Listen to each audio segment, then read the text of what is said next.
सवाल क्या बोला है जी? सवाल एक बार फिर से पढ़ेंगे आप। The charges of magnitude plus q minus q and q nought are placed at the vertices of an equilateral triangle A B and C. Is it clear? The side of triangle is l metre. Calculate the force on q nought due to other two charges. इस type की problem में आप first of all क्या करोगे? Diagram बनाओगे, ठीक है, according to problem. देखोगे जरा, this one be a triangle, side A, vertices A B and C. Okay, A point पे क्या चार्ज प्लेस किए आप? Plus Q. बी पॉइंट पे क्या चार्ज प्लेस किए हो आप? Minus Q. और सी पॉइंट पे क्या प्लेस किए हो आप? Q not. Q not. Okay, the side is what? Side is almeter, which is almeter, that is almeter. So angle 60 degree, 60 degree and 60 degree. Is it clear? हाँ। अब एक चीज को, बहुत ही बारीकी चीज को आपको समझना है। आपको फोर्स किस पे कैलकुलेट करना है? क्यू नॉट पे कैलकुलेट करना है। सो ए पॉइंट पे किस टाइप का चार्ज आपका प्लेस्ड है? Plus Q. और सी पॉइंट पे चार्ज आपका क्या? That is plus Q naught. So both are the positive charge. Then what is the nature of the force? Nature of force is repulsive. So A point पे जिस charge को हमने place किया है और सी पॉइंट पे जब force act होगा तो nature of force is what? That is repulsive. It is F1। Okay, so you can write here, let F1 is the force on charge Q naught due to charge at A. So what is force? F1 is equals to 1 by 4 pi epsilon naught Q naught upon L square. It is towards AC. So F1 is equals to 1 by 4 pi epsilon naught Q naught by L square. Equation number 1. This is the mod value of F1. Is it clear? हाँ। B point पे किस type का charge आपने place किया है? Negative. तो अब ये चार्ज क्या करेगा? इस Q नॉट को क्या करेगा? अट्रैक्ट करेगा। So this is the direction of force, that is F2. Okay? So F2 is what?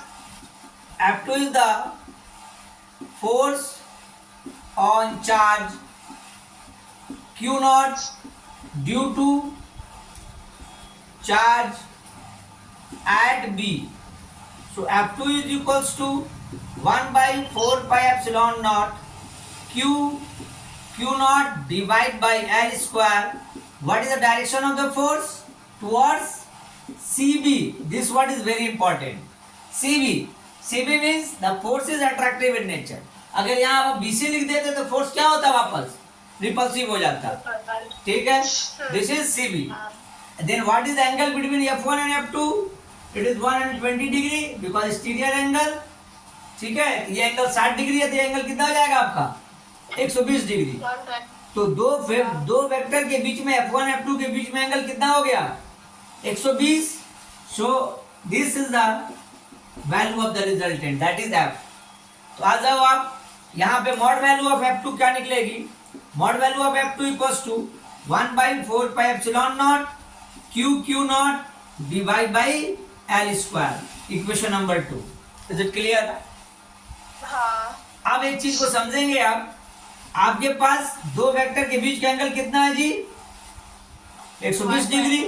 तो let F is the resultant of F1 and F2.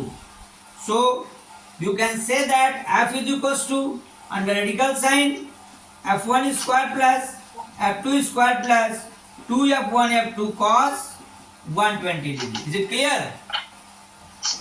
Now you can see from here, from equation 1 and from equation 2, from equation 1 and 2 we get the mod value of F1 must be equal to mod value of F2 and you can assume it F1, that is same. Then what is the value of cos 120? The value of cos 120 degree is what? Minus half. हमेशा याद रखोगे minus half. Okay. So F is equals to, this one is F1 square plus F1 square plus 2 F1 square minus half, minus minus cancel. So we can say that F1 square plus F1 square minus F1 square. ये भी cancel क्या आ गया जी? अगर यहाँ मैं लिखूं, it is the value F is equals to F1. आया ना?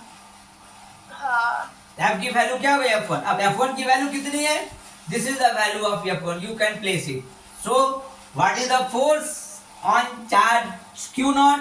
The force on charge Q naught is F1 equal to 1 by 4 pi epsilon naught Q naught by L square. Is it clear? हाँ. बात समझ में आई?